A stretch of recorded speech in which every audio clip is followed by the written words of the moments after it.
Madam काय update आहे आतापर्यंत? 48 तासांपेक्षा जास्त अवधी उलटून गेलाय, कुठपर्यंत केसचा प्रोग्रेस आहे?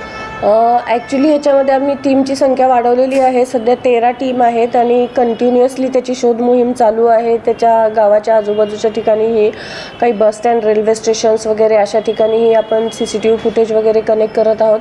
त्याचबरोबर तांत्रिक विश्लेषणावरून त्याच्या कॉन्टॅक्ट्समधले जे लोक आहेत त्यांच्याकडेही इंटरोगेट करत आहोत. त्याच्या फॅमिलीच्या लोकांनाही आपण चौकशीसाठी हे घेतलेलं आहे, ताब्यात घेतलेलं आहे. एकूणच परवा हा इन्सिडेंट घडल्यापासून या आरोपीची ओळख पटवल्यानंतर कंटिन्युअसली हा फॉलोअप सगळे अधिकारी आणि कर्मचारी फील्डवरती करत आहेत. त्याचबरोबर आता माननीय आयुक्त सरांनी 1 लाखाचं बक्षीसही जाहीर केलेलं आहे या केसमध्ये. जो कोणी, कारण तो जर आजूबाजूला त्याच्या गावाच्या वगैरे फिरत असेल तर त्याला पकडून देण्याच्या दृष्टिकोनातून 1 लाखाचं बक्षीसही या केसमध्ये जाहीर केलेलं आहे.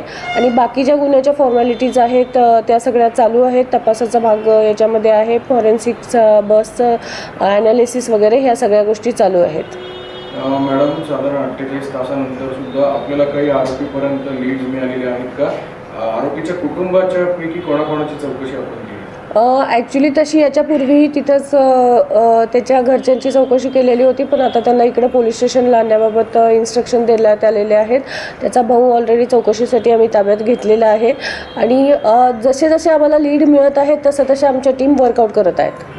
स्वारगेट आगार प्रशासनाच्या कुणाची चौकशी आपण केली आहे का या बाबतीत?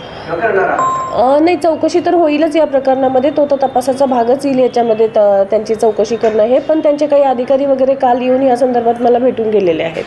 RTOच्या संदर्भात RTOचे अधिकारी देखील तुम्हाला काल भेटून गेलेले, काय त्यांनी तुमच्याकडून अहवाल घेतलेला आणि पीडित तरुणीच्या अहवालामधनं काय निष्पन्न? ॲक्च्युली RTOचे ऑफिसर येऊन त्यांना ह्या सगळ्या गोष्टींची माहिती हवी होती. ती माहिती विचारण्याच्या दृष्टीने ते आलेले होते.